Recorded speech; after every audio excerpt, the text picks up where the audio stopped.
I made $1.2 million profit with branded dropshipping as a complete beginner.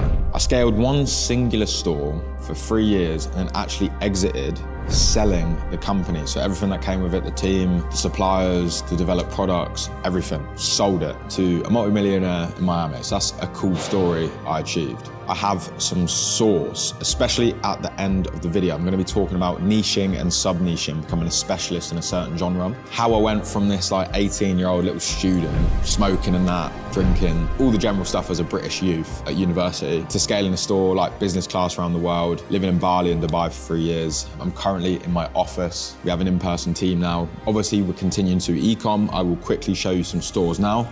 Today, this is my new fashion brand, custom products actually, to be fair. Obviously, sales are quite low, but we've actually sold out of stock completely on all the best sellers. But the profit margins are super high, so we're just selling pre-orders at the moment. That's one store. Another store, $44,000. Bear in mind, it is January. Q4 has just been. We had obviously a pretty crazy Q4. And then this brand, £170,000 month to date, so this is still crushing it as well. It's a good niche, this one. But again, scaling down because it's not Q4, it's just been. The mad sales were a few months ago. I'll actually quickly show you as well. November to December, so that's 2-month period, £1.2 million. So that's like $1.5 million in 2 months. Obviously, that's insane. I know what I'm talking about. I went from very British background, to be fair. Subscribe, drop a comment, I'd really appreciate it. It means a lot. Obviously, I make these videos quite a lot, so it's the least you can do in return. Branded dropshipping is 1000% the way to go. If you're new to the space or you've been looking into it, general dropshipping is just gambling on a slot machine. One product stores obviously are good, but don't be selling gimmicky products. You want higher AOVs.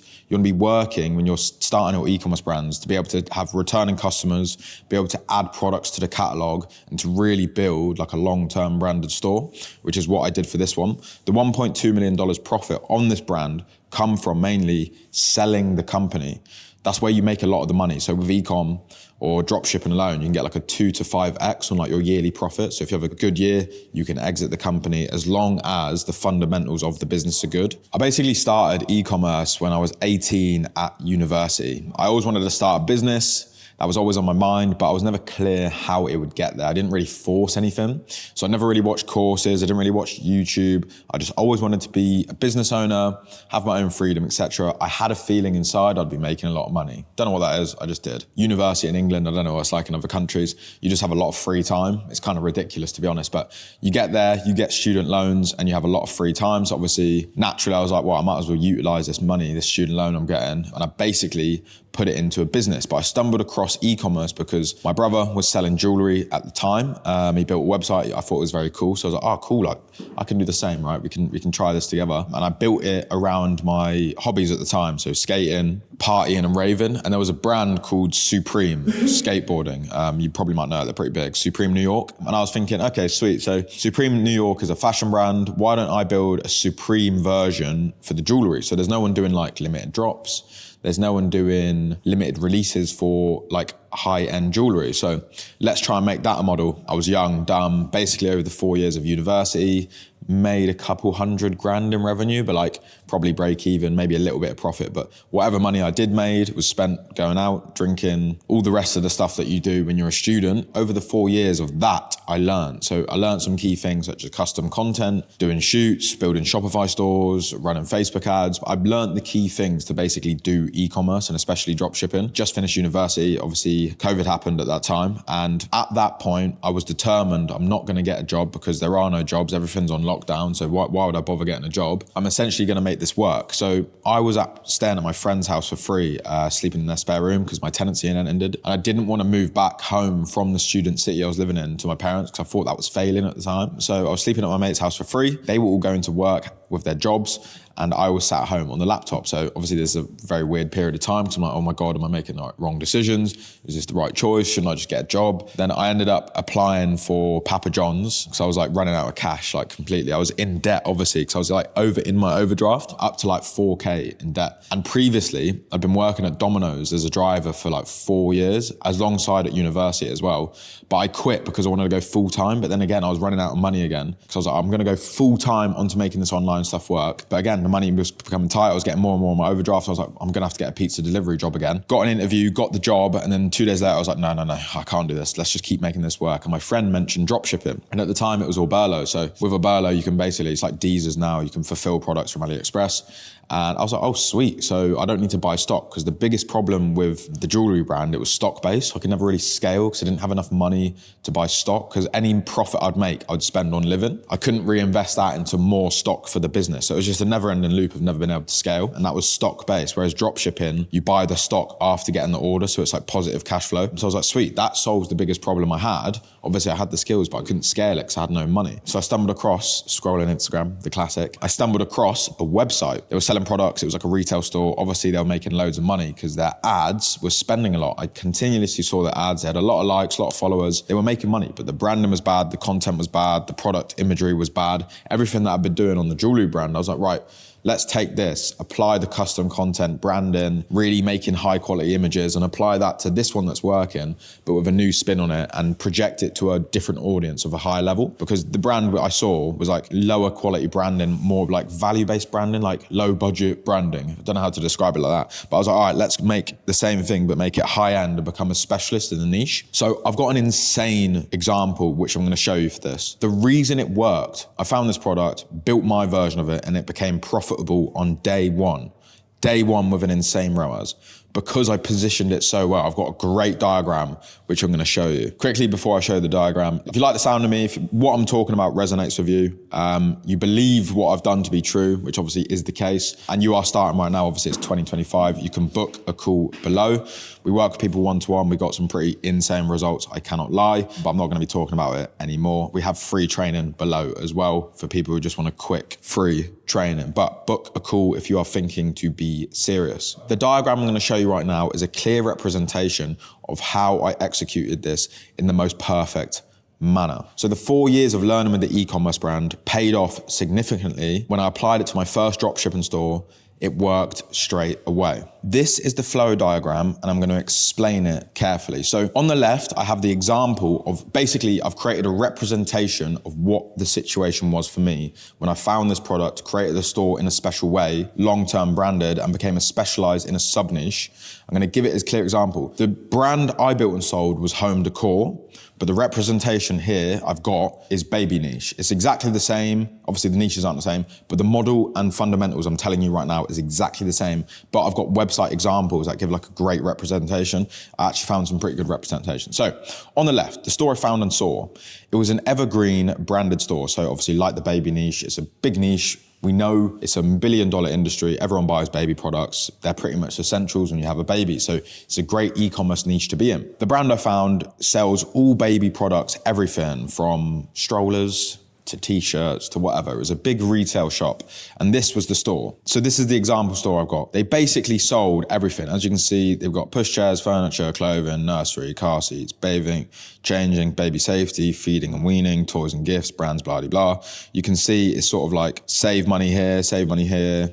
The product images aren't too great. They sort of sell everything. Nothing's really branded, obviously except for the logo, but like they're just a retail shop selling all the products. And this is a great example. They're basically making loads of money, but they're not really a specialist in anything. They're just selling everything. Clearly they're making money because they're a leader in the market. So one of the first e-com brands to be doing this. That's why they're ahead. That's why they're easily making money, because they've got the data, they've got the emails, and there's nothing special about it. They were first to market. That's how they entered and became successful. This was sort of the store I found. They were doing extremely well. I was like, if these guys are making money, there's definitely a way we can do this as well. The attributes of this store is they're like a retail brand. They sell everything. They're less branded. There's nothing really special about it. They're making money, which is a great sign. When you're finding a product, you need to make sure they're making money. Lower quality. For example, the products don't look amazing. Nothing's like developed. Nothing's out of the ordinary. Just sell everything in the niche. Value-based marketing. So how they sell the products is just like save this, save that. Nothing really stands out. My thought process when I saw this was like, drop shipping, whatever, you are a startup business. This is business. How are you as a startup going to stick out in the crowd? This is what I thought. So this evergreen niche clearly works. The baby market is massive. how do we take a piece of this pie and enter the market profitably? If their whole brand is working, let's take a sub-niche of their store. So let's become a specialist in a single sub-niche of their website. So feeding and weaning, let's become a specialist, because I believe if we become a specialist in a certain subjects of their products, maybe their best sellers or whatever, that will help us stick out in the market as a competitor, because not only are we a startup, the reason to buy off us rather than them is we're a specialist in a certain category of these products. So our products are better than theirs. They just sell everything, whereas we're a specialist. We've developed them.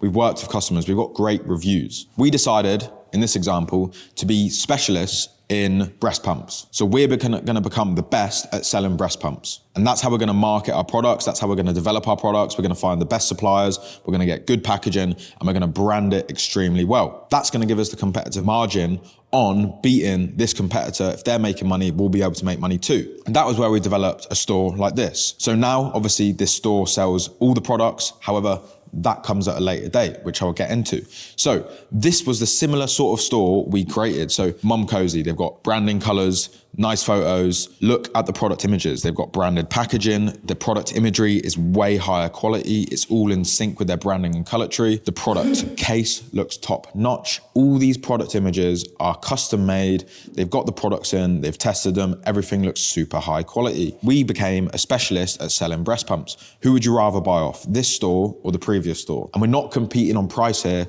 We're competing on quality and specialism. So that's what we did. We built a branded store in the sub niche of this evergreen niche, promoting products like this with better content, better branding, better audience fit. So we were marketing to a higher quality of audience that wanted a good experience for their baby, etc. We took the sub niche of breast pumps and we branded it, and that's how we came up with this. What are the attributes? So the attributes are branded, higher value audience, high quality products, focused to be the best at a sub niche, better focused marketing, higher quality imagery. This gave us the competitive advantage of taking a piece of the pie. So if a person saw both ads and they were looking for a breast pump, they would buy ours rather than theirs, which means we take a piece of the pie. And that is how you enter, and that's how we entered the market as a startup, okay? The reason this works well, it allows you to take a piece of the pie at the start, making you stand out. Once you continually make profits, build out the brand assets such as email list, social media following, SMS list, and pixel and website data, so your brand is getting momentum,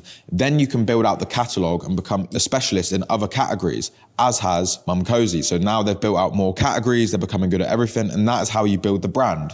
Base it off specialism, but get a hero product, generate profits, and scale it with the hero product as you develop it out as a brand further. You then build out the catalog out further, turn it into a branded retail store over time. But you build a solid base of the brand and collected profits to enter the market. This is exactly what I did. And this is what I did over the 3 years. We started in a sub niche and we developed a catalog over time, collecting profits over the time, email list, SMS list, social media following, influencers, everything. And as we became bigger, we developed the catalog and products over time, becoming a bigger company in the space, continually to take more market. But that is how we entered the space. So that was essentially what I did over the 3 years. And that's why it was very sellable, because the company was really built like a brand. We had good team members, good foundations, and there was a lot of market to continually take, and the results were going extremely well. We had year-on-year growth, which is something you really want to focus on. Like I say, guys, that was the story of how I did that. Obviously, there's a lot more to it. We're still in the game in e-com. By the way,